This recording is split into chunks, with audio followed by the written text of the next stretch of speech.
Start है sir. Start. Thank you. सबसे पहले दीपांशु जी, मैं आपका हार्दिक स्वागत करता हूं आज हमारे इस नए पॉडकास्ट में, जो है news punch Bimakar insurance education initiative. Thank you so thank you much. So much. और दोबारा बोलता हूँ, ठीक है, कोई नहीं, कट जाएगा। ठीक है। मैं अभी शुरुआत में जब पॉज लेके बोलता हूँ मैं, तो थोड़ा सा वेट करके फिर बोलना आपको।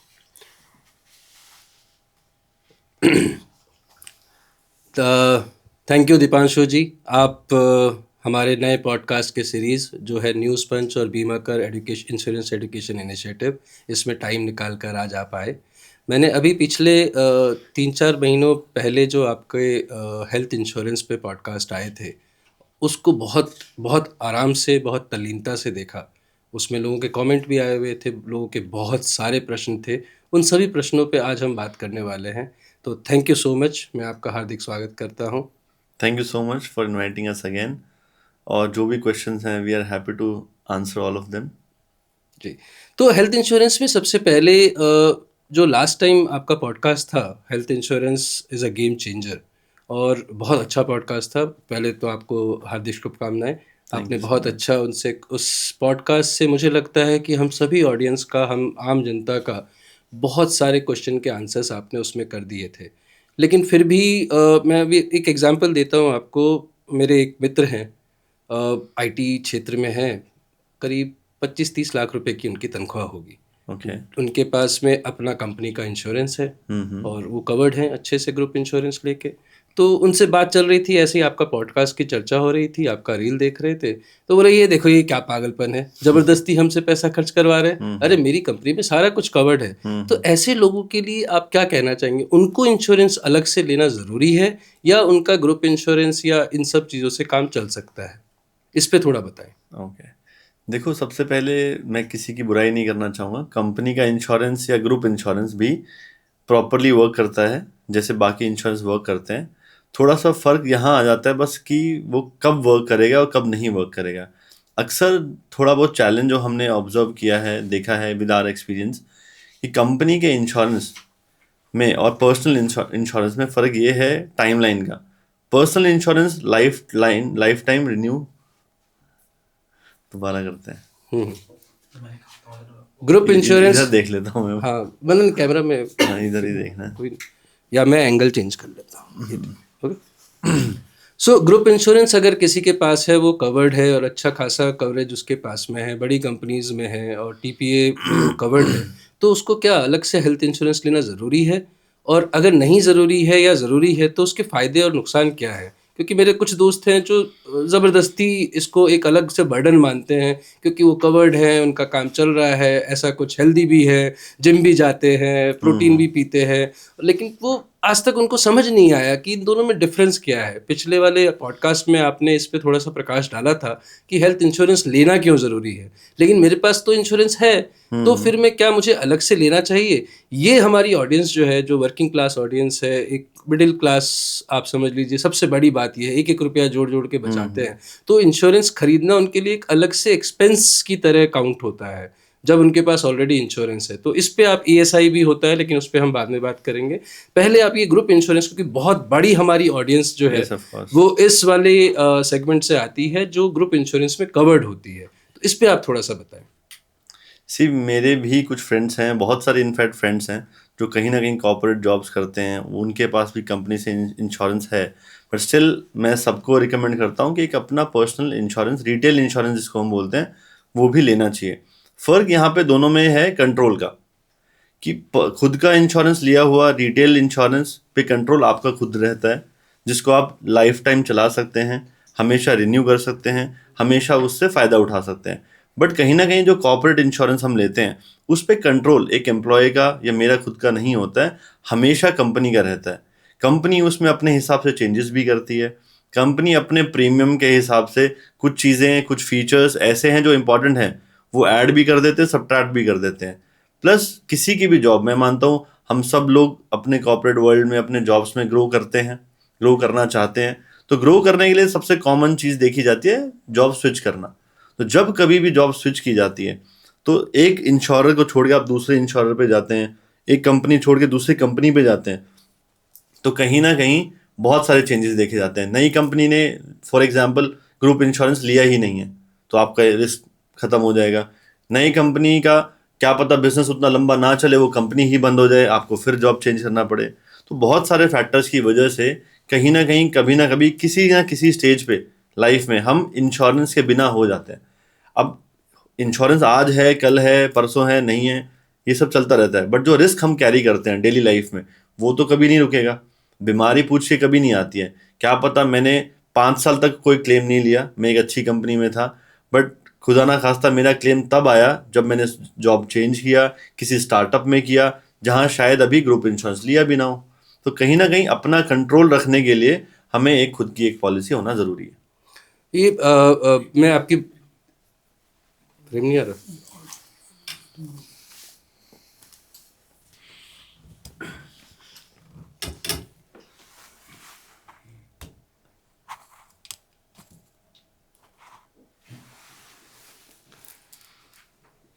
हमारे इस पॉडकास्ट का हमेशा से उद्देश्य ये रहा है कि हम आम जनता में, आम लोगों में, एजेंट्स में जो भी इंश्योरेंस के प्रति भ्रांतियां हैं और जो मिथ्स है उसको यहाँ पर बस्ट करें। और जब Exactly. आप जैसे seasoned professional experienced insurance adviser और थॉट लीडर हमारे स्टूडियो में आते हैं तो हम उम्मीद करते हैं कि आप हमें कुछ अच्छा सा बताएंगे।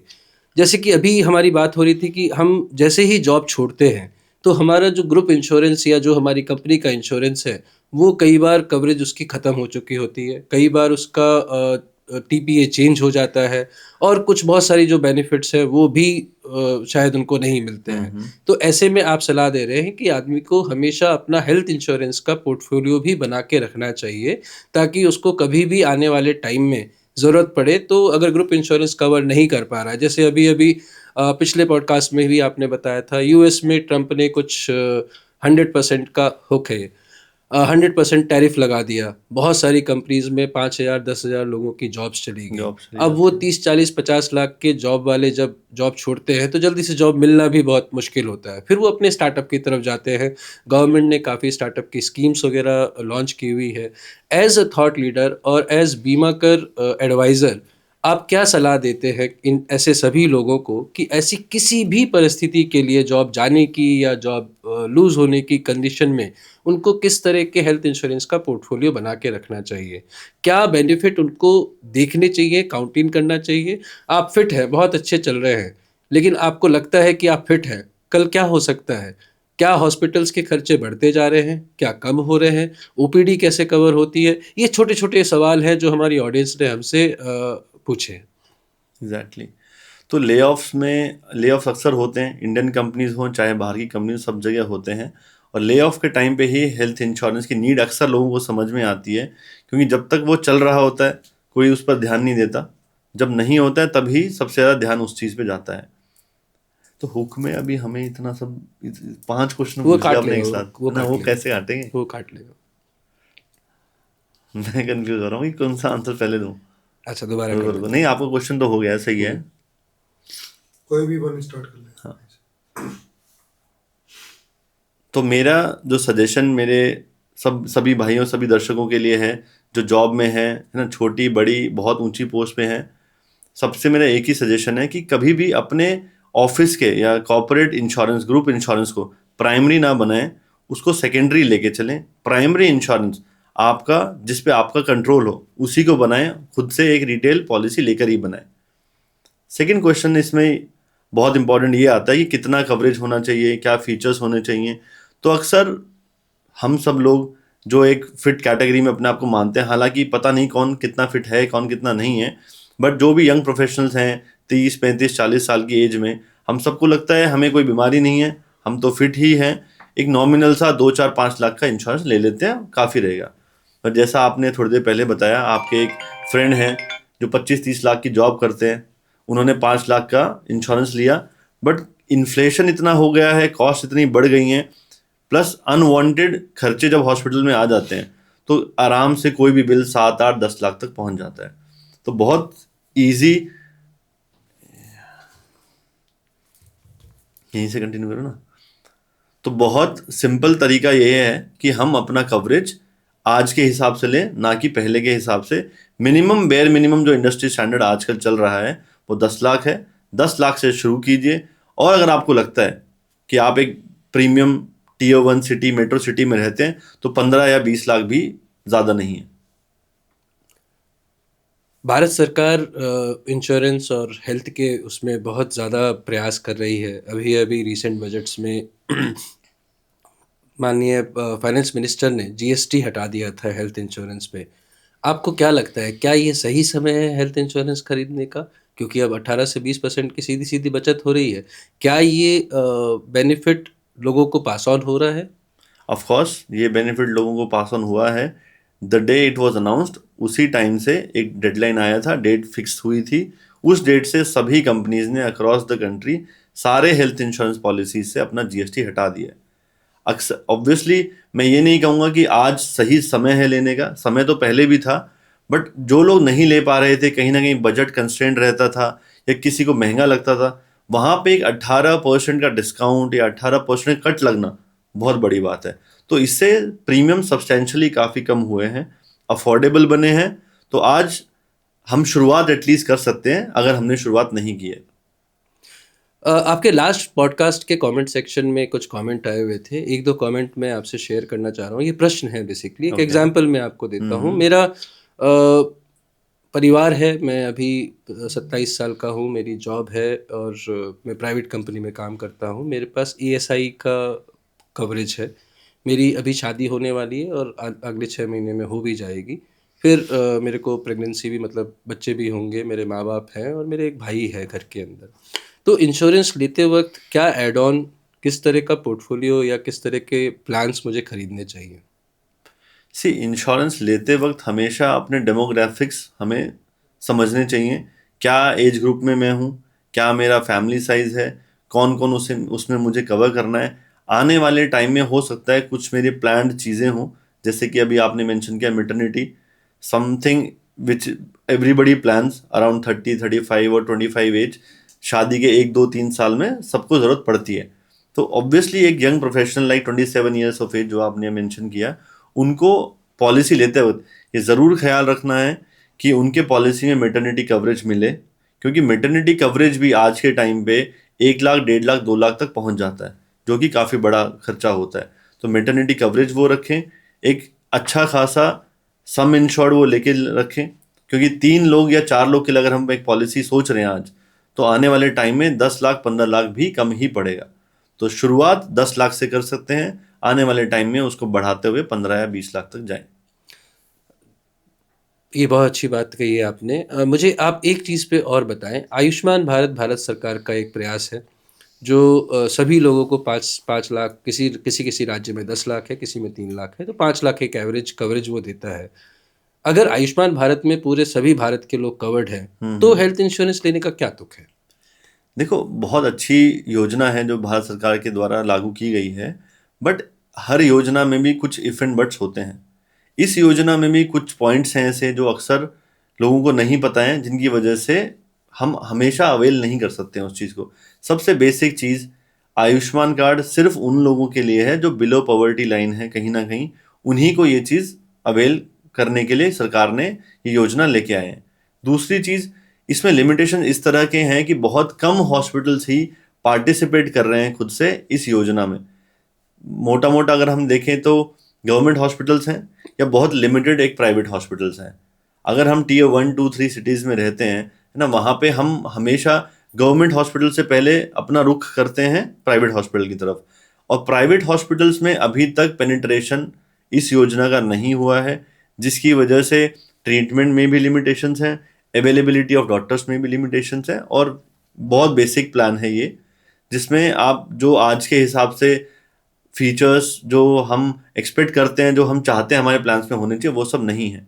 Plus again underline bottom line इसमें यही है कि ये सब परिवारों के लिए नहीं है। जो अफोर्ड नहीं कर सकते हैं, जो गरीब लोग हैं, उनके लिए है। अगर हम कहीं पे जॉब करते हैं, आईटीआर भरते हैं, तो हम लोग के लिए ये कार्ड नहीं है। बहुत अच्छा। तो दीपांशु जी, एक बात बताइए, इसमें ये बड़ा मैंने सुना है, कुछ कुछ लोग पूछ भी रहे हैं कि waiting period, waiting period, waiting, ये वेटिंग पीरियड क्या भला है भाई? भाई इंश्योरेंस ले लिया, अगले दिन से कवर होना चाहिए मेरे को। मैं क्यों वेट करूंगा, किस चीज़ का वेट करूंगा? पैसा लिया है, कल को एडमिट होऊंगा, अपना कार्ड का इलाज कराऊंगा। तो ये वेटिंग पीरियड क्या चीज़ होती है? देखो, इंडिया में सबसे बड़ी दिक्कत ये है कि हम बीपी शुगर जैसी बीमारियों को बीमारी ही नहीं मानते। हमें पता ही नहीं है कि बीपी शुगर जैसी बीमारियों से ही पूरा इंसान एक हार्ट पेशेंट बन सकता है, या ये दो चीज़ों से ही बहुत सारे ऑर्गन्स पे इफेक्ट पड़ता है जिससे बहुत सारे बीमारी उत्पन्न होती हैं। तो सबसे इम्पोर्टेंट ये है कि वेटिंग पीरियड कंपनीज के द्वारा आईआरडीए से परमिशन लेने के बाद कंपनीज के द्वारा हमारी पॉलिसीज में लगाया जाता है कि कोई अगर पॉलिसी लेने से पहले ही बीमार है, सी कंपनीज के लिए भी ये बिजनेस है, अगर पॉलिसी लेते ही पहले दिन से ही मुझे प्रॉब्लम हो जाएगी, मेरे ऊपर 2-3-5 लाख का खर्चा आ जाएगा, कोई सर्जरी करानी पड़ जाएगी, तो कंपनीज लॉस में जाएंगी। कंपनीज लॉस में जाएंगी तो वो हमें इंश्योरेंस दे ही नहीं पाएंगी, कल को क्लेम दे नहीं पाएंगी। तो क्लेम भी देते रही हैं कंपनी पॉलिसी होल्डर और आईआरडीए, सबके इंटरेस्ट को सेफगार्ड करते हुए ये गाइडलाइंस बनती हैं कि कोई अगर बीमारी पहले से है आपको, तो उनको कैटेगरीज में डिवाइड किया गया है। कुछ बीमारी 2 साल की कैटेगरी में आते हैं, कुछ 3 साल की कैटेगरी में, कुछ 4 साल की कैटेगरी में। तो वो वेटिंग पीरियड हमें सर्व करना ही पड़ेगा, उससे पहले हम क्लेम उस पर्टिकुलर बीमारी के लिए नहीं ले सकते हैं। मतलब आप ये कह रहे हैं कि मैं इंश्योरेंस लूं और 1 साल बाद बीमार हूं? नहीं, मैं ये कह रहा हूँ कि आप इंश्योरेंस लीजिए, सिर्फ आप जिस बीमारी से ऑलरेडी आप क्या बोलते हैं हिंदी, एक तो ऑक्यूपाइड क्या बोलेंगे, एक मिनट, नहीं एग्जिस्टिंग इनकी वजह से हिंदी जबरदस्ती बोलनी पड़ रही है, इतनी एग्जिस्टिंग अच्छी बीमारी, है। एग्जिस्टिंग हाँ, बीमारी। तो आप ये कहना चाह रहे हो कि अगर मैं आज इंश्योरेंस खरीदता हूँ, आज हेल्थ इंश्योरेंस में लेता हूँ, तो कुछ पर्टिकुलर बीमारी के लिए क्लेम करने के लिए, भगवान ना करे कि हमारी ऑडियंस में किसी को भी, मुझे किसी को भी इस तरह की कोई बीमारी होगी, तो वो क्लेम लेने के लिए मुझे उस टाइम तक वेट करना होगा। आप ऐसा कह रहे Obviously, हैं? हाँ, मैं ऐसा ही कह रहा हूँ कि अगर आपको कोई पहले से बीमारी है, उस पर्टिकुलर बीमारी के लिए अगर कोई क्लेम आता है तो वो वेटिंग पीरियड सर्व करने के बाद ही आपको मिलेगा। इंश्योरेंस देने से मना नहीं कर रहा है, वो बस आपको आपके पॉलिसी वर्डिंग्स के अकॉर्डिंग चलने को, समझने को कह रहा है। इसलिए हम बहुत ज़्यादा तवज्जो इस बात को देते हैं कि पॉलिसी लेने से पहले उसको समझना बहुत ज़रूरी है। इंश्योरेंस लेना बहुत आसान है, उसको मैनेज करना ही बहुत इंपॉर्टेंट है। वही हमारा उद्देश्य है इस पॉडकास्ट के थ्रू। तो मतलब हमारे सभी यंग ऑडियंस जो आज ये पॉडकास्ट देख रही हैं, और आज आप कॉलेज से ग्रेजुएट हुए हैं, कल नौकरी करेंगे, नौकरी करने के बाद आपके जो विश लिस्ट में, टास्क लिस्ट में जो पॉइंट्स होंगे, कार लेना है, घर लेना है, शादी करनी है, तो उसमें इनको इंश्योरेंस जोड़ना बहुत ज़रूरी है। बिल्कुल, क्योंकि अगर यंग एज में जब वो बीमार नहीं है, आज से इंश्योरेंस पोर्टफोलियो बनाना शुरू करते हैं, तो शायद आने वाले समय तक, जब तक भगवान न करे 40-45 साल तक हो, तो क्या इससे भी कोई फर्क पड़ता है कितने लंबा उसने इंश्योरेंस का प्रीमियम दिया या कितना पुराना कस्टमर है? यस, बहुत फ़र्क पड़ता है। सबसे पहली चीज़, जितना जल्दी हम स्टार्ट करेंगे अपना इंश्योरेंस पोर्टफोलियो बनाना, उतना कम हमारे पॉकेट में एक्सपेंस आएगा। आपने पिछले क्वेश्चन में भी मेंशन किया कि एक्सपेंस एक बहुत बड़ा क्वेश्चन है अक्रॉस द कंट्री, की लोग अफोर्डेबिलिटी को बहुत ज़्यादा देखते हैं। वो पॉलिसी कैसी है कैसी नहीं वो नहीं सोचते हैं, वो प्रीमियम कितना जाएगा वो सोचते हैं। तो जितनी छोटी एज में हम पॉलिसी लेते हैं, इंश्योरेंस स्टार्ट करते हैं, उतना कम प्रीमियम हमारा जाता है। तो सबसे बड़ा बेनिफिट तो यही है कि बहुत सस्ते में, बहुत कम पैसों में हम अपना इंश्योरेंस पोर्टफोलियो स्टार्ट कर सकते हैं। और क्योंकि हम यंग हैं, उतना जल्दी बीमार नहीं होते हैं अक्सर कि हमें हॉस्पिटलाइजेशन की ज़रूरत पड़े। तो अगर हमने 5 साल, 10 साल, 15 साल बिताए हैं अपनी पॉलिसी में, तो हमें कभी भी किसी भी तरह का कोई भी वेटिंग पीरियड सर्व नहीं करना पड़ता है। हम डे 1 से सारी चीज़ों के लिए कवर्ड माने जाते हैं। हम आज से 7 साल, 5 साल, 3 साल कभी भी हॉस्पिटल में जाते हैं तो सारी चीज़ें हमारी वैलिड होती हैं, सारे पॉलिसी वर्डिंग्स पे हम खरे उतरते हैं। हमारा इंश्योरेंस हमें कोई शॉक नहीं देता है, कोई सरप्राइज नहीं देता है, वो प्रॉपरली अपना काम करता है। शौक से याद आया कि एक बड़ा बीच में हमारे यूट्यूब के दर्शक शायद रिलेट कर पाएँ, हेल्थ इंश्योरेंस लीजिए 1 रुपये प्रतिदिन में। तो क्या 1 रुपये प्रतिदिन में सही में इंश्योरेंस मिल जाता है दीपांशु जी? नहीं, 1 रुपये प्रतिदिन में तो नहीं मिलता है। वो एड्स बहुत आती हैं आजकल टीवी पे, है ना, प्रिंट मीडिया पे, सोशल मीडिया पे, कि 10 रुपये, 15 रुपये, 20 रुपये। वो एक कैलकुलेशन है, बेसिकली मार्केटिंग कैलकुलेशन उसको हम बोल सकते हैं। उसमें एक एग्जाम्पल लिया जाता है 25 साल के आदमी का, सिंगल इंडिविजुअल का, जिसका प्रीमियम शायद 5,000 रुपये आएगा। तो 5,000 रुपये को अगर हम 365 दिन से डिवाइड करेंगे तो लगभग 12, 13, 15 रुपये ही आता है। तो उसी को हम एक ऐड में कन्वर्ट कर देते हैं। बेसिकली ये दिखाना चाह रहे हैं, हम बताना चाह रहे हैं दर्शकों को कि कितना अफोर्डेबल है। अक्सर हम 10, 15, 20 रुपये, 50 रुपये तो डेली खर्च करते ही हैं बहुत सी ऐसी चीज़ों में जिनमें हम यूजुअली नहीं करना चाहिए या नहीं करते हैं ना। लोग स्मोकिंग भी करते हैं, ड्रिंक भी करते हैं, कोल्ड ड्रिंक भी पीते हैं, हम बर्गर सैंडविच भी खाते हैं। तो अगर आपका हेल्थ कवरेज सिर्फ एक आपकी कोल्ड ड्रिंक के खर्चे से निकल जाए तो उससे अच्छी बात क्या होगी। तो आप ये कह रहे हैं कि हमारे प्रिय famous popular actor Akshay Kumar ji अब ये बोलेंगे असली मज़ा फूफू करने में नहीं, इंश्योरेंस लेने में है। तो दीपांशु जी, इतना अगर सस्ता है तो फिर भी क्या रोड ब्लॉक्स हैं जो हमारी ऑडियंस और जो लोगों में मिथ है हेल्थ इंश्योरेंस को लेके? सबसे बड़ा मिथ तो यही है कि ऐसे एड्स जो 10 रुपये 12 रुपये में जो आप जब लेने जाते हो, जब आप उसको करते हो प्रीमियम 5,000 की जगह 50,000, 10,000, 15,000 आ जाता है। तो ये एड ऑन्स, ये कवरेज, ये इसकी गणित थोड़ा समझाइए कि एक आम आदमी की भाषा में समझ में आ जाए कि हाँ मेरे को ये कवरेज लेने से फ़ायदा रहेगा। देखो, रोड ब्लॉक की अगर हम बात करें, सबसे बड़ा रोड ब्लॉक तो यही है कि इंश्योरेंस चीज़ खरीदने की नहीं है, वो समझने और समझाने की चीज़ है। तो सबसे बड़ा कर्तव्य यहाँ एजेंट्स का, इंटरमीडियरीज का भी है, हमारा भी है कि हम हर चीज़ डिटेल में, है ना, विस्तार में हमेशा पहले ही दिन किसी भी पॉलिसी होल्डर को समझाएं। पॉलिसी लेने से पहले किसी को अगर डिटेल में कोई चीज़ समझाई जाएगी, उसकी इम्पोर्टेंस, उसके शॉर्ट कमिंग्स, उसके प्रॉस कौन सब बताए जाएंगे, तो कहीं ना कहीं समझने वाले के लिए बहुत आसान हो जाता है। आज के टाइम पे इंश्योरेंस प्रोडक्ट्स इतना कॉम्प्लेक्स होते जा रहे हैं कि लोग समझने के लिए उतना टाइम देते ही नहीं है, ना समझाने के लिए कोई उतना पेन ले रहा है। तो ये रोड ब्लॉक बहुत ज़्यादा है। तो अगर हम सब प्रण लें, है ना, all the intermediaries, agents, brokers, कि हम हर प्रोडक्ट को डिटेल में समझाएंगे, जो जो इम्पोर्टेंट चीज़ें हैं वो पूछेंगे, कस्टमर बताएगा, फिर हम एक कस्टमाइज प्रोडक्ट उसको देंगे, तो कहीं ना कहीं लेने वाले के लिए भी आसान बनेगा और देने के बाद सर्विसिंग में बहुत आसानी आ जाएगी। तो ये तो है रोड ब्लॉक वाली बात। फिर बात आती है कि हम क्या क्या चीज़ें ध्यान रखें, क्या लें क्या ना लें। तो सबसे पहली चीज़ तो वही है जो हमने इनिशियली डिस्कस करी, सम इंश्योर्ड या एक बीमा कितने का लेना है। तो आइडियली आपको इन्फ्लेशन देखते हुए, फैमिली साइज देखते हुए, जो कॉस्ट आजकल हर बीमारी में, हर सर्जरी में आ जाती है, वो देखते हुए मिनिमम 10-15 लाख से स्टार्ट करना चाहिए।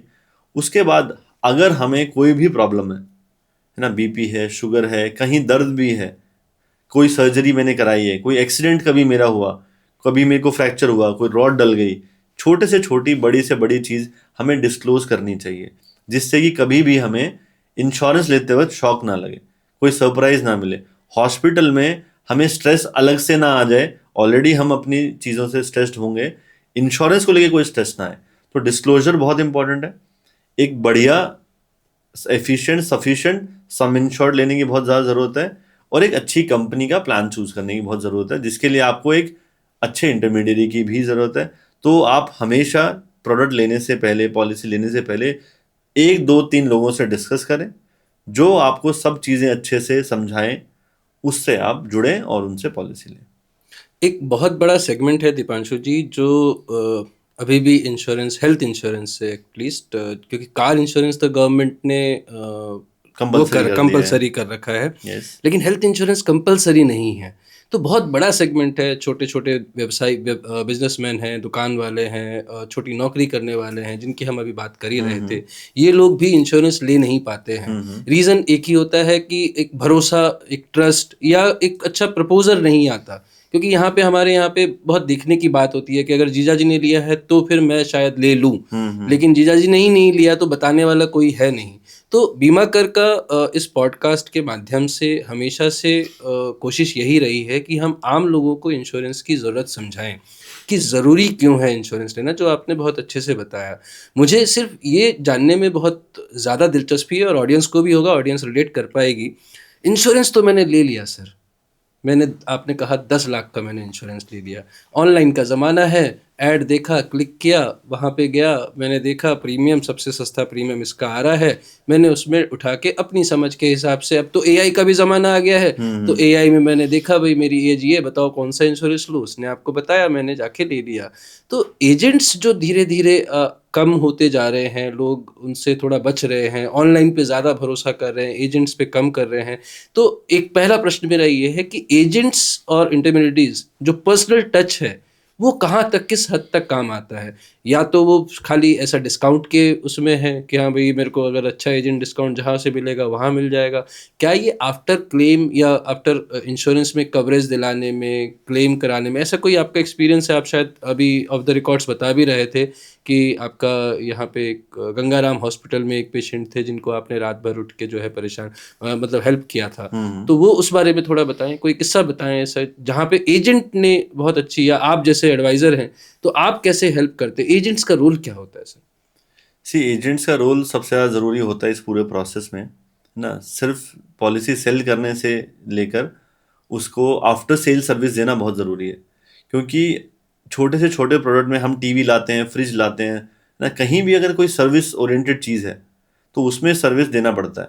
तो एजेंट का सबसे ज़्यादा जिम्मेदारी ये बनती है, सबसे ज़्यादा जिम्मेदारी ये बनती है कि वो एक तो वो अवेलेबल रहें अपने कस्टमर के लिए, पॉलिसी देकर भूल ना जाए।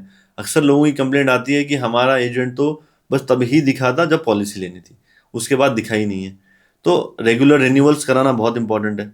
अगर हम हर साल अपने कस्टमर से मिल रहे हैं, है ना, उनके हालचाल भी पूछने का बहाना मिल जाता है। कई बार होता है हमें जब हमने पॉलिसी बेची तब कोई बीमारी नहीं थी हमारे कस्टमर को, बट आने वाले 2 साल 3 साल 5 साल में क्या पता उनको कोई बीपी शुगर हो गया हो, वो जानना भी मेरे लिए ज़रूरी है। तो एक एजेंट का हर साल फैमिली से मिलना, टाइमली पॉलिसी को रिन्यू कराना, ये भी उसी का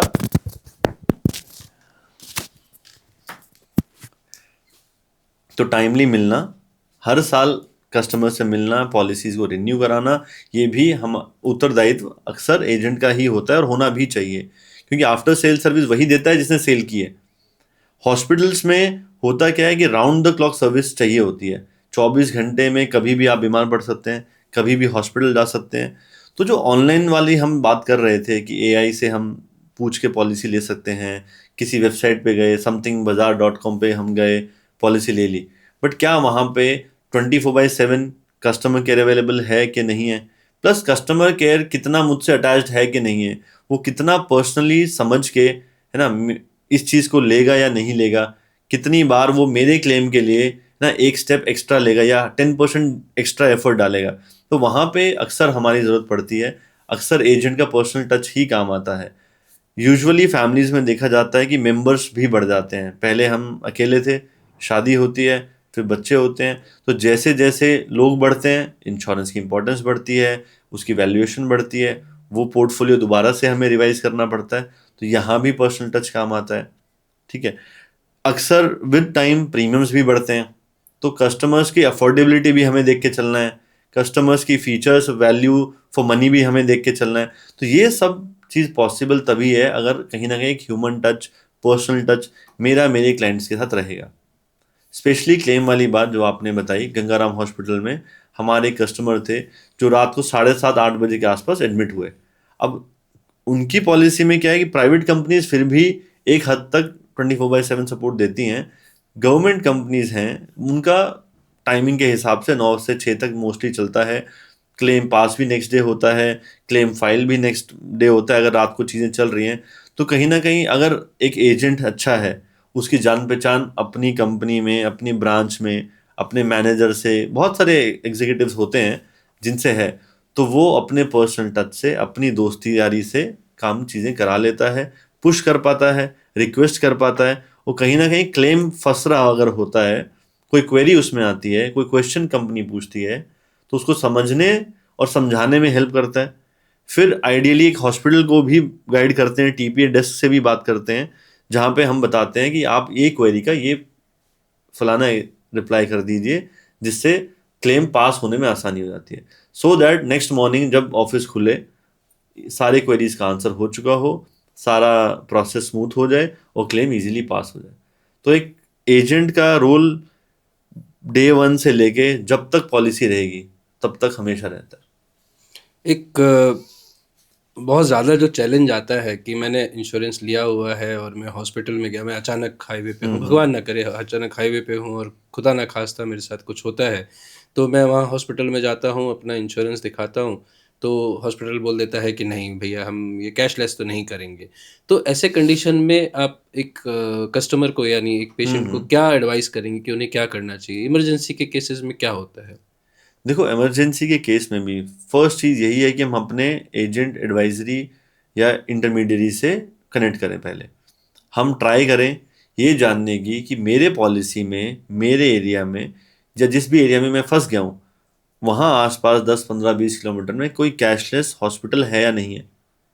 हम कई बार होता है जल्दी में, जल्दबाजी में किसी भी हॉस्पिटल जो बिल्कुल पास है या जो सामने दिख रहा है उसमें चले जाते हैं।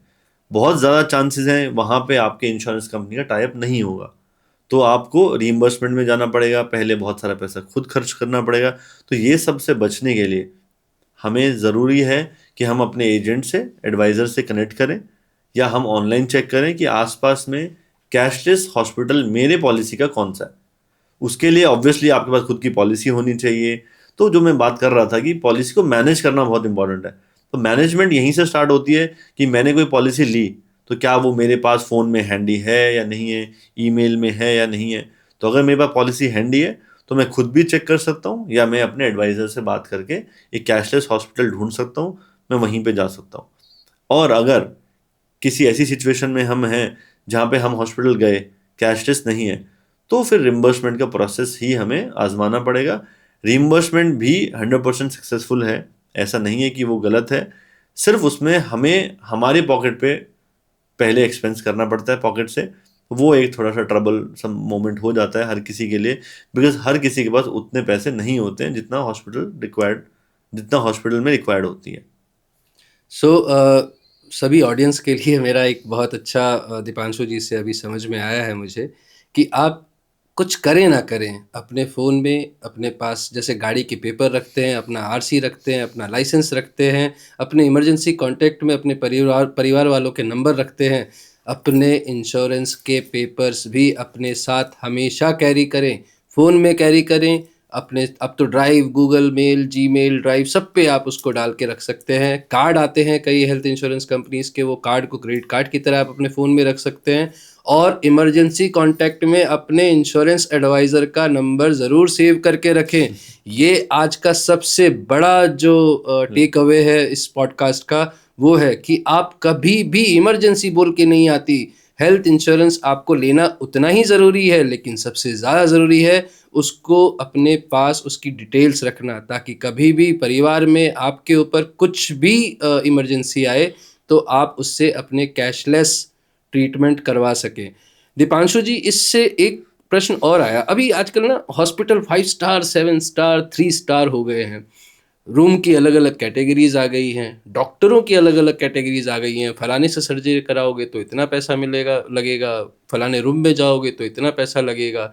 तो इन सब से भी क्या इंश्योरेंस हमें बचाता है, हेल्थ इंश्योरेंस? ऑफ कोर्स बचाता है, और बहुत सारे ऐसे फैसिलिटीज़ हैं आजकल पॉलिसीज़ में आ गए हैं। देखो, पहली बात तो ये कि ये सब ना सब प्रीमियम फैसिलिटीज़ हैं। सबसे पहले हम बात कर रहे थे अपने हेल्थ इंश्योरेंस को अफोर्डेबल बनाना, उसका पेनिट्रेशन बढ़ाना, ज़्यादा से ज़्यादा लोगों तक पहुंचाना। भारत सरकार की भी ये मुहिम है, इंश्योरेंस फॉर ऑल बाय 2047। तो मैक्सिमम लोगों तक पहुंचाने के लिए ये प्रीमियम सर्विसेज ज़रूरी नहीं होती हैं। बट बहुत से लोग हैं जो ऑब्वियसली सुपर ए कैटेगरी में आते हैं, जो कहीं ना कहीं पॉश इलाके में रहते हैं, Tier 1 सिटीज़, मेट्रो सिटीज़ में रहते हैं। उनके घर के आसपास हॉस्पिटल्स ही वो हैं जो कहीं ना कहीं अपने आप को 3 स्टार, 5 स्टार, 7 स्टार रेटिंग्स देते हैं, है ना, बहुत महंगे महंगे बिल बनाते हैं। तो वहाँ पे हमारी पॉलिसी काम आती है। हमारी पॉलिसी में रूम रेंट को लेके भी एक फीचर है, जिसमें हमें इनिशियली चूज़ करना पड़ता है कि हम सिंगल एसी रूम लें, हम super deluxe, deluxe room, suite room, कौन सा रूम लें। तो ब्रॉडली दो कैटेगरीज आजकल वर्क कर रही हैं। पहली कैटेगरी है सिंगल स्टैंडर्ड एसी रूम, जो I would say mostly companies में है, स्टैंडर्ड है ये। हम कोई भी हेल्थ इंश्योरेंस पॉलिसी लेते हैं उन सब में हमें सिंगल एसी रूम तो मिलता है, which is I would say is sufficient. उससे ऊपर किसी को ज़रूरत है नहीं। हम वहाँ लग्जरी के लिए नहीं गए हैं, ऑब्वियसली इलाज कराने गए हैं। बट कभी कभी आजकल हॉस्पिटल्स भी थोड़ा ट्रिकी हो गए हैं।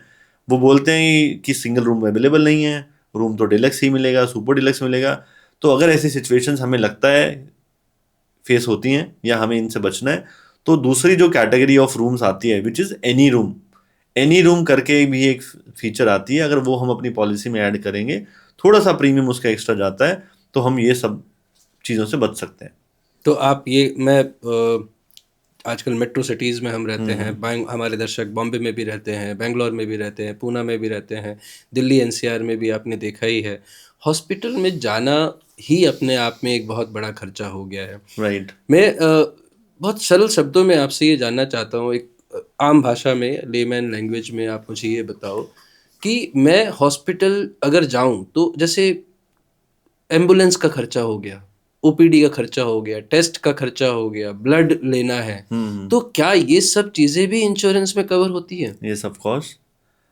एयर एम्बुलेंस भी कवर्ड होती है अगर हम ऐसे एरियाज में जहाँ से हमें एयर लिफ्ट करके लाना पड़ता है, ठीक है। रोड एम्बुलेंस भी कवर की जाती है। और अगर हम हॉस्पिटलाइज हो रहे हैं, कोई बीमारी डायग्नोस हो रही है, तो उससे रिलेटेड जितने भी टेस्ट हैं, जो भी ज़रूरत की चीज़ें पड़ती हैं, कोई इंस्ट्रूमेंट ज़रूरत पड़ती है, कोई ऑक्सीजन सिलेंडर की ज़रूरत पड़ती है, ब्लड की ज़रूरत पड़ती है, किसी सैंपल की ज़रूरत है, किसी डॉक्टर की ज़रूरत है, किसी वैक्सीन की, दवाई की, वो सब कवरेज मिलती है। बट हाँ, एम्बुलेंस है, एयर एम्बुलेंस है ना, कंपैशनेट विजिट जिसको हम बोलते हैं, बहुत सारी फीचर इस तरह की आ गई हैं। कंपैशनेट विजिट होता है कि अगर हमारा कोई फैमिली मेम्बर हॉस्पिटलाइज्ड है और अगर डेथ हो जाती है, और अगर मुझे बॉम्बे से दिल्ली आना पड़ा है उनके इलाज कराने के लिए, देखने के लिए, तो ट्रैवल का खर्चा भी हमें मिलता है। तो इस तरह की बहुत सारे फ्रिंज बेनिफिट्स इनको हम बोलते हैं, जो पॉलिसीज़ में आ गए हैं, जो ऑब्वियसली अगर आप अफोर्ड कर सकते हो तो you should always look for a bundled policy जिसमें इस तरह के तमाम फीचर्स हो। कहीं पे भी कोई भी चीज़ में हम लैक ना कर जाएं, तो हम वैसा पॉलिसी ले सकते हैं, वो भी मार्केट में अवेलेबल है। But again it comes to affordability. थोड़ा प्रीमियम एक्स्ट्रा पे अगर हम कर सकते हैं तो हमें वो लेना चाहिए।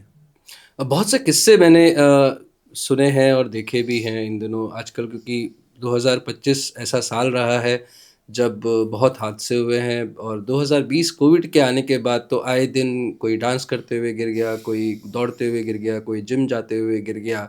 तो कहीं न कहीं हेल्थ को देखना, सँभालना और उसको इंश्योर रखना तो ज़रूरी है ही। क्या ऐसी भी कोई इंश्योरेंस पॉलिसीज़ हैं जो हमें टाइमली चेकअप और रूटीन चेकअप, और ये हमारे जो हम बीमार ही ना पड़े या हम ऐसी किसी बीमारी में ना ही जाएं, इस तरह की भी फैसिलिटीज़ होती हैं इंश्योरेंस में? यस, ऑफ कोर्स होती हैं। हर कंपनी आज के टाइम पे एक रूटीन चेकअप का फैसिलिटी हमें देती है। हम जब भी पॉलिसी लेते हैं, वो कंपनी टू कंपनी डिफर करता है कि किस तरह से उसको अवेल करना है, बट फैसिलिटी मोस्टली कंपनीज देती हैं। आज के टाइम पे सबके हाथ में फ़ोन है, स्मार्टफोन है, हर कंपनी की एक मोबाइल एप्लीकेशन आती है। उसी मोबाइल एप्लीकेशन में आप अपने आप को रजिस्टर करें, लॉगिन करें, सब कंपनीज वहीं पे एक health checkup preventive care category के अंडर हेल्थ चेकअप्स देती हैं, जो हर चेकअप को कवर नहीं करता है। अगेन आई विल से, ये एक बेसिक हेल्थ चेकअप होता है जो 2-3 हज़ार, 5 हज़ार, 8-10 हज़ार तक का ही कवरेज देता है। तो अगर हम चाहते हैं कि हमें एमआरआई कराना है, सीटी स्कैन कराना है, जो कि स्पेसिफिक टेस्ट हैं, बहुत महंगे हैं, ये सब अक्सर उन टेस्ट में कवर नहीं किए जाते हैं। बट एक नॉर्मल किडनी का टेस्ट है, लीवर का टेस्ट है, ब्लड टेस्ट है, ये सब चीज़ें हम कवर कर सकते हैं। तो बेसिक चीज़ें तो हम डे वन पे ही पकड़ सकते हैं अगर हम अपना हेल्थ चेकअप कराते हैं। बहुत से लोग जो पॉलिसी होल्डर्स हैं, जो पॉलिसी चला रहे हैं, वो ये बात नहीं जानते हैं, वो फोकस नहीं करते हैं इस चीज़ पे, पॉलिसी होते हुए भी अपना हेल्थ चेकअप यूज़ नहीं करते हैं। तो आई अर्ज ऑल द पॉलिसी होल्डर्स कि वो अपना पॉलिसी समझें, अपने एडवाइज़र से बात करें और देखें कि अगर उनके पॉलिसी में हेल्थ चेकअप है जो फ्री ऑफ कॉस्ट मिल रहा है, तो उसे अवेल करें। उससे एक हमारा रूटीन भी बना रहेगा, हमें भी मालूम रहेगा हमारा कंप्लीट हेल्थ कैसी है, कैसी नहीं है। कोई भी अगर हमें, है ना, वाइटल्स ऊपर नीचे जा रहे हैं, हमें कोलेस्ट्रॉल ऊपर नीचे हो रहा है, कोई विटामिन की कमी है, वो सब हम टाइम से ले सकते हैं। टाइम से लेने से अब हम उन चीज़ों की पूर्ति कर सकते हैं। तो this is where health insurance helps. So हमारी ऑडियंस को ये सब, आई थिंक मेरे को आज लग रहा है कि इतनी अच्छी जानकारियां हेल्थ इंश्योरेंस को लेकर मिली है। आप मुझे जाते जाते सिर्फ 2 प्रश्नों का और उत्तर कर दें, जो बहुत बड़े क्वेश्चंस हैं, जो हमने शुरू किया था ग्रुप इंश्योरेंस से। ग्रुप इंश्योरेंस, और जहाँ तक मेरा मानना है या जितना मेरी जानकारी है एक आम आदमी के हिसाब से, maternity pregnancy health insurance cover नहीं करता। वो जनरली ग्रुप इंश्योरेंस में कवर होते हैं। तो जो छोटे मोटे बिजनेसमैन हैं या छोटा काम करने वाले लोग हैं, उनका जब प्रेगनेंसी का टाइम आता है तो उनको कहीं ना कहीं सफ़र करना पड़ता है, वो उनको इंश्योरेंस कवर नहीं होता है। तो क्या ऐसी कोई पॉलिसीज़ आ चुकी हैं या ऐसा कुछ इंश्योरेंस हैं जो प्रेगनेंसी को भी कवर करते हैं और मुझे जॉब या ग्रुप इंश्योरेंस की ज़रूरत ना पड़े? ऑफ कोर्स इस तरह की पॉलिसीज़ हैं मार्केट में। बहुत ज़्यादा पॉलिसीज़ तो नहीं हैं, जैसा कि एक जनरल नोशन है ही, सब जानते हैं कि मैटरनिटी कवर नहीं होता। वो इसलिए लोगों को लगता है क्योंकि अक्सर जो पॉलिसी उन्होंने लिया है उसमें नहीं होता है, या उनके एडवाइज़र ने नहीं बताया, या ब्रॉडली देखें तो बहुत कम ही पॉलिसीज़ में है। तो यहाँ पे ज़रूरत ऑब्वियसली जिसको लेना है ये कवरेज, जैसे आपने बोला कोई बिजनेसमैन है जो जॉब नहीं करते हैं, जिनके पास ग्रुप इंश्योरेंस नहीं है, या जिन्होंने सोचा नहीं, उनकी जिम्मेदारी भी बनती है कि अगर वो इस तरह का कोई प्रोडक्ट ले रहे हैं, हेल्थ इंश्योरेंस लेते हैं, या किसी एडवाइज़र को जानते हैं, टच में है, दोस्त है, पड़ोस में है, उनसे पूछें कि क्या कोई मैटरनिटी कवर की पॉलिसी आती है। ऑनलाइन सर्च करें, है ना। ऑनलाइन सर्च करने से आपको एटलीस्ट कुछ 2-3 पॉलिसीज़ के नाम मिल जाएंगे। नाम मिलने के बाद आप अपने एडवाइज़र से कनेक्ट करें और वो पॉलिसी लें। तो मार्केट में इस तरह की पॉलिसीज़ आ रही हैं जो एक कुछ वेटिंग पीरियड के साथ आपको पे पॉलिसी देती हैं। कोई 6 महीना, कोई 9 महीना, कोई 1 साल, कोई 2 साल का वेटिंग देकर आपको पॉलिसी एटलीस्ट दे देती हैं। तो अगर हम प्लान करें ढंग से कि अब हमने शादी की है, आने वाले टाइम में, फ्यूचर में ज़रूरत पड़ सकती है, तो टाइम रहते हुए एक नॉमिनल वेटिंग वाली पॉलिसी हम ले लें और उसको अवेल करें at the time of pregnancy. Fantastic. Audience का एक और प्रश्न है आपसे दीपांशु जी। किस पे ज़्यादा, हम इस पे बात कर चुके हैं, लेकिन जब मैं आज 45 साल का हूँ और मेरे को अभी आपका पॉडकास्ट देख के समझ में आया कि हेल्थ इंश्योरेंस कितना ज़रूरी है और मुझे लेना चाहिए, राइट। तो what are the steps I should take? Number one, obviously मैं कोई इंश्योरेंस ढूंढूंगा, प्लान ढूंढूंगा, अफोर्डेबिलिटी चेक करूंगा, क्या क्या कवरेज मेरे उसमें होने चाहिए। एक इसको समराइज अगर आप मुझे बता सको कि एक आदमी को आज हेल्थ इंश्योरेंस लेने के लिए, चाहे किसी भी एज में हो, क्या क्या बातों का ध्यान रखना चाहिए, कहाँ से उसको शुरू करना चाहिए? एजेंट्स के थ्रू जाना चाहिए, ऑनलाइन लेना चाहिए, आपने बताया कि कस्टमर केयर जिसका है, जिसकी सपोर्ट सिस्टम है, उससे लेना चाहिए। ये थोड़ा-सा आप मेरे को बताइए, कितना खर्चा मोटा-मोटा आ सकता है? एक थोड़ा-सा आप इसको हमारे दर्शकों को, ऑडियंस को बताएँ। ओके। मैं यहाँ पे एक मिथ दूर करना चाहूँगा जो हमारे इंडस्ट्री में है। अक्सर आजकल ऐसा नोशन बन गया है सोशल मीडिया की एज में कि ऑनलाइन कुछ भी लेंगे तो सस्ता मिलेगा, किसी एडवाइज़र से ले रहे हैं तो उसको भी कमीशन मिलेगा, उस हमारे पैसे से ही उसको कमीशन मिलेगा, या कुछ ना कुछ तो पास ऑन होगा बेनिफिट। तो मिथ यहाँ पे ये है कि ऐसा नहीं है। हेल्थ इंश्योरेंस का प्रीमियम आप चाहे ऑनलाइन लें, चाहे ऑफलाइन लें, किसी ब्रोकर, एडवाइज़र या इंटरमीडियरी से लें, या किसी वेबसाइट से जाके लें, हमेशा प्रीमियम हर प्रोडक्ट का सेम आएगा। किसी भी एक प्रोडक्ट को अगर आप कंपेयर करोगे तो प्रीमियम हर चैनल से सेम आता है। तो पहली चीज़ तो यहाँ पे ये एड्रेस होती है कि हमें किससे लेना है, किससे नहीं लेना है। अगर हमें सेम ही पड़ रहा है, सेम पैसा ही हमारे पॉकेट से निकलना है, तो हमें हमेशा एक ऑफलाइन मोड से लेनी चाहिए। ऑफलाइन मोड मतलब किसी एजेंट या एडवाइज़र से लेना चाहिए, ये मेरा सजेशन है। Because at least you have someone जो आपकी मुश्किल घड़ी में आपका साथ देगा। ठीक है। स्टेप्स यहाँ पे मैं ये बताता हूँ कि कोई भी अगर 40, 45, 30 किसी भी एज में है, सबसे पहले तो आपको यही सोचना है कि क्या आपके पास हेल्थ इंश्योरेंस आज है या नहीं है, हाँ या ना। अगर है तो स्टेप्स हमारे अलग हैं। अगर है तो आपको सबसे पहले उसको रिव्यू करना है, अपने एडवाइजर से बात करनी है, पॉलिसी को समझना है। जो जो चीज़ें आज हमने सीखी, जो हमने बताई, वो सब चीज़ें उसमें कवर्ड हैं या नहीं हैं। क्या आपने फुल डिस्क्लोजर के साथ पॉलिसी ली थी या नहीं ली थी? अगर नहीं भी ली थी तो आज भी समय है, आप अपने कंपनी को चीज़ें डिस्क्लोज कर सकते हैं, बता सकते हैं। अगर आपको सम इंश्योर्ड बढ़ाना है तो बढ़ा सकते हैं। तो आपको अपनी पॉलिसी को रिव्यू करना बहुत ज़रूरी है, फर्स्ट स्टेप यहाँ पे। और उन दर्शकों के लिए, उन लोगों के लिए जिन्होंने पॉलिसी नहीं ली है, उनके लिए सबसे पहला स्टेप यही है कि आप अपने नेटवर्क में, अपने जानने वालों में सबसे पहले एक एडवाइज़र, एक इंटरमीडियरी ढूंढें, उनसे बात करें। पहले समझें कि मेरे फैमिली साइज़ क्या है, सबकी एज उसको बताएं, क्या प्रीमियम मेरे को देना पड़ेगा, क्या क्या कंपनीज हैं जो फीचर्स मुझे दे रहे हैं। एक कॉम्प्रिहेंसिव एनालिसिस आप 4-5 कंपनीज का कीजिए, 4-5 प्रोडक्ट्स का कीजिए, फिर उनके साथ बैठ के एक well wise decision, well informed decision लीजिए। चलिए इसमें एक हम एक एक्सरसाइज अभी कर ही लेते हैं। ओके। आप एक एग्जांपल ही है हमारे पास, विवेक जी है हमारे कैमरा के पीछे टेक्निकल पर्सन। थैंक विवेक जी, आप ही का एग्जांपल ले लेते हैं। तो विवेक जी की एज अभी 28 साल है, 28 साल के आसपास इनकी एज है, शादी इनकी हो चुकी है, घर में इनके एक छोटी अभी बिटिया का आगमन हुआ है। इनके पेरेंट्स हैं 50 साल, पिताजी की एज 50 साल है और माताजी की एज 48 ईयर्स के आसपास होंगी, और ये रहते हैं मुरादाबाद में, उत्तर प्रदेश के एक शहर में, और इनकी सैलरी करीब होगी 35-40 हज़ार रुपये पर मंथ। इनका मेजर ये स्ट्रक्चर है। अभी कोई भी बीमारी इनको है नहीं, फिट हैं, रोज जिम जाते हैं, सब कुछ करते हैं। घर में माता पिता जो हैं वो भी, उनका भी अपना बिजनेस है, वो काम करते हैं। इनके लिए आप मुझे कैलकुलेट करके बताइए कि कहाँ से इनको शुरुआत करना चाहिए।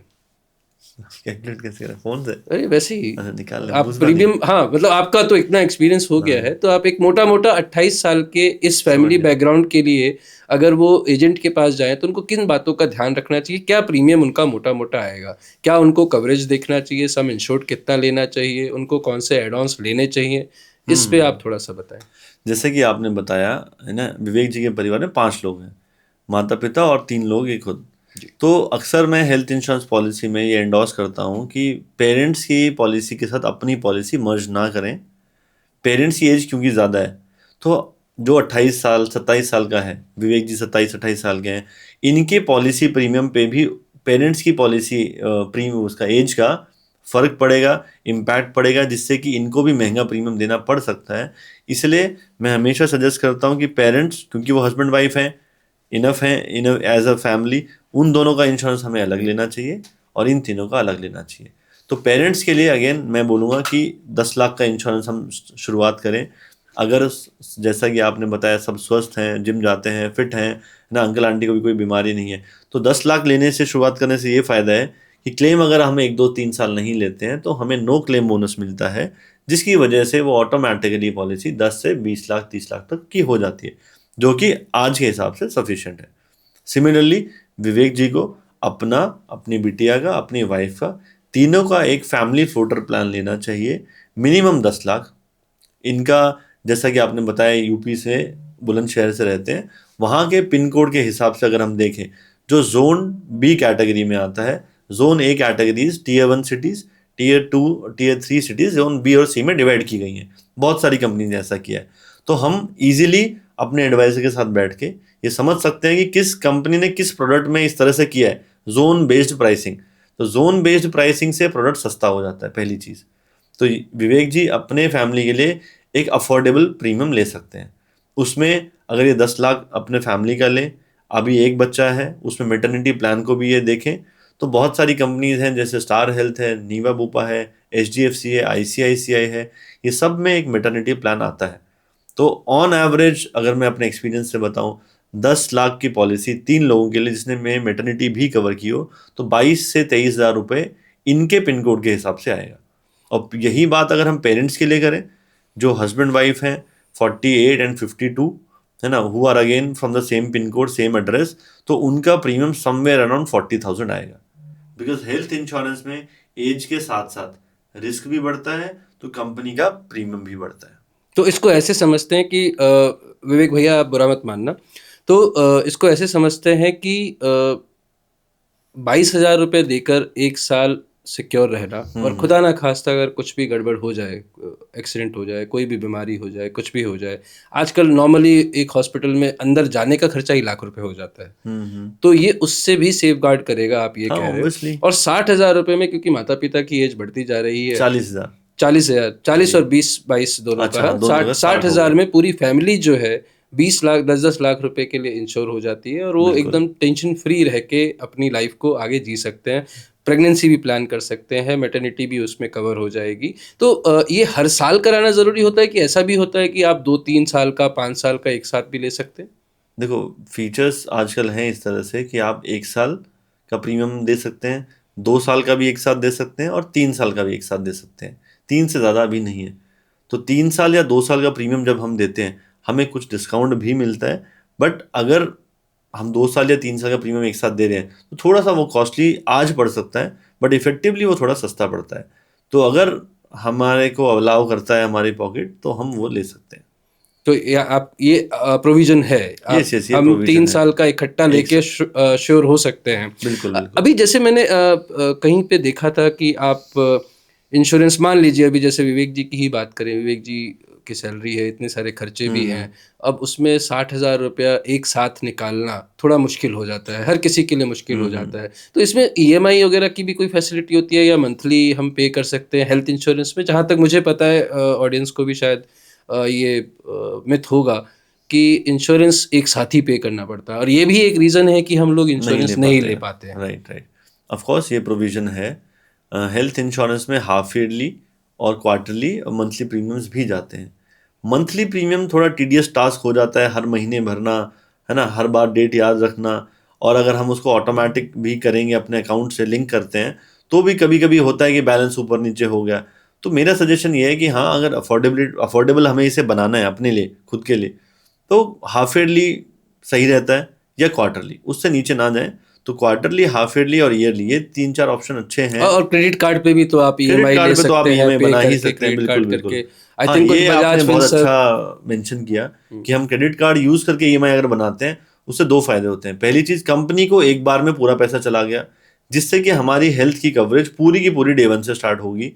कभी भी अगर हमें अगर अगले महीने भी जरूरत पड़ी, कभी कभी ऐसा देखा गया है कि हमने प्रीमियम तो दिया एक ही महीने का, क्लेम आ गया 5 लाख, तो कंपनी क्लेम में भी डिवाइड कर देती है हमें, वो भी अच्छा, आपने अगर 1 महीने का प्रीमियम दिया है तो वो और बोलते हैं सब्सटेंशियल डिवीजन आपको इसमें भी हिट तो लेना आपको पड़ेगा। 50,000 का ही हाँ, आपको क्लेम मिल सकता बिल्कुल है। बिल्कुल। हाँ। तो इन सब चीज़ों से बचने के लिए क्रेडिट कार्ड एक बहुत अच्छा ऑप्शन है।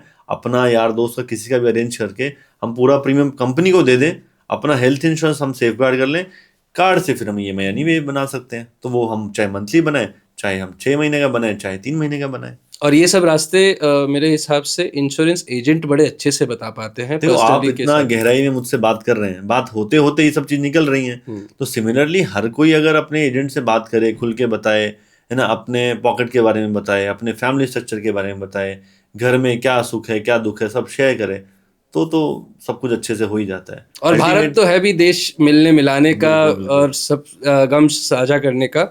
बहुत बहुत शुक्रिया दीपांशु जी।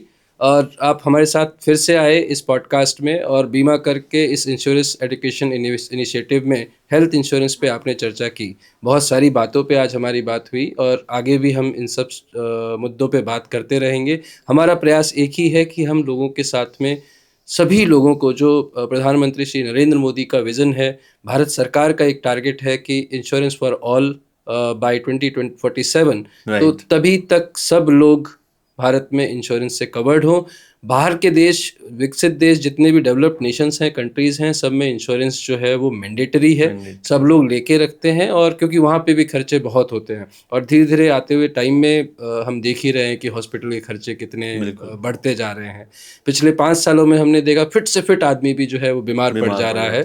पोल्यूशन है, दिल्ली का तो आपको पता ही है, तो पोल्यूशन से भी ऑब्वियसली ये बचाता ही होगा। पॉल्यूशन है, एडल्ट्रेशन है, बहुत सी चीजें हैं। बहुत सारी चीज़ें हैं जो बीमार करती हैं, और बीमार हम नहीं चाहते कि आप बीमार हो, हम बीमार हो, लेकिन कहते हैं कि बचना और उसकी सेफ्टी ही जो है वो सबसे बड़ा सही रहता है।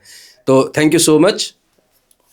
Thank you so much Manish ji, ना आपने हमें बुलाया, and you are doing a great wonderful job कि आपने ये इनिशिएटिव लिया और अपने दर्शकों को आप एजुकेट कर रहे हैं। So definitely it will prove for something really good. Thank you. Thank you. Intro.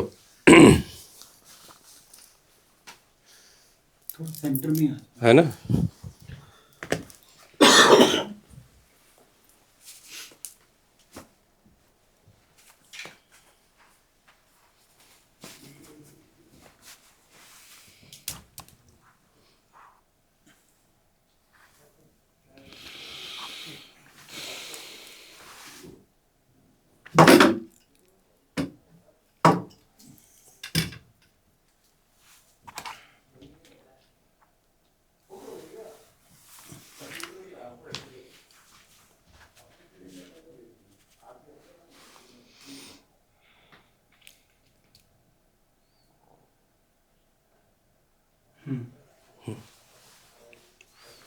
ठीक।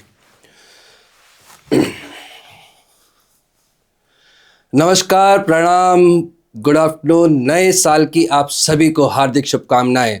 मैं आशा करता हूं 2025 का साल आप लोगों के लिए बहुत ही अच्छा रहा होगा और आपने ज़रूर बीमा कर के पुराने पॉडकास्ट देखे होंगे और आपको पता चला होगा कि इंश्योरेंस लेना कितना ज़रूरी है। जी हाँ, मैं उन्हीं पॉडकास्ट की बात कर रहा हूं जो हमने पिछले सीरीज़ में दीपांशु जगलान जी के साथ किया था, जहां हमने बात की थी हेल्थ इंश्योरेंस लेना क्यों ज़रूरी है। आज उसी के सिलसिले में फिर से हमने उन्हें परेशान किया और वो पूरे उसको चीरते हुए, पॉल्यूशन की दीवार को चीरते हुए, घने कोहरे को चीरते हुए हम सभी ऑडियंस को हमारे साथ बात करने के लिए और इंश्योरेंस के दूसरे पुराने मिथ तोड़ने के लिए फिर से आ गए हैं। तो न्यूज़ पंच और बीमा कर इंश्योरेंस एजुकेशन इनिशिएटिव इस पॉडकास्ट में आपको बताने वाला है कि हेल्थ इंश्योरेंस लेना तो ज़रूरी है, लेकिन कौन सा लें, कितने कवरेज वाला लें, उसमें एड ऑन कौन से होने चाहिए, लेना भी चाहिए कि नहीं लेना चाहिए। अरे मेरे पास तो ग्रुप इंश्योरेंस है, मैं क्यों लूँ? इस सवाल का जवाब, मेरे पास में कौन सा रूम, कौन सा कवरेज, मेरे को एसी का रूम चाहिए, मेरे को कैशलेस क्लेम चाहिए, तो मैं क्या करूं? इन प्रश्नों का जवाब किससे लूं? इंश्योरेंस एजेंट से लूं या मैं ऑनलाइन ₹1 वाला ऐड देख के लूं? इन सभी प्रश्नों का जवाब आज हमारी ऑडियंस को इस पॉडकास्ट के द्वारा मिलेगा। दीपांशु जगलान जी, जो कि इंश्योरेंस एडवाइज़र और एक थॉट लीडर हैं पिछले 15 सालों से, उनका काम तो आपने पिछले वाले पॉडकास्ट में देखा ही है। 2 पॉडकास्ट वो पहले कर चुके हैं, ये तीसरा पॉडकास्ट है और आज इसी सिलसिले में मैं दीपांशु जी का न्यूज़ पंच और बीमा कर इंश्योरेंस एजुकेशन इनिशिएटिव के इस पॉडकास्ट में आपका स्वागत करता हूं। प्रणाम Deepanshu ji, happy new year. बहुत जी, happy new year to you too. बहुत सुंदर लग रहे हैं आप, बहुत अच्छा लग रहा है। सर्दी का तो एकदम मौसम ही ऐसा आ गया है कि फॉग जो है, फॉग, पोल्यूशन, सब कुछ बिड़ के आ रहा है एकदम सब तरीके से। तो हेल्थ इंश्योरेंस जो हम पिछली बार बात कर रहे थे, उसी को हम आगे बढ़ा रहे हैं। इस नए साल का सबसे पहला रेजोल्यूशन हमारे दर्शकों के लिए है कि वो हेल्थ इंश्योरेंस लें। बिल्कुल बिल्कुल। Thank you.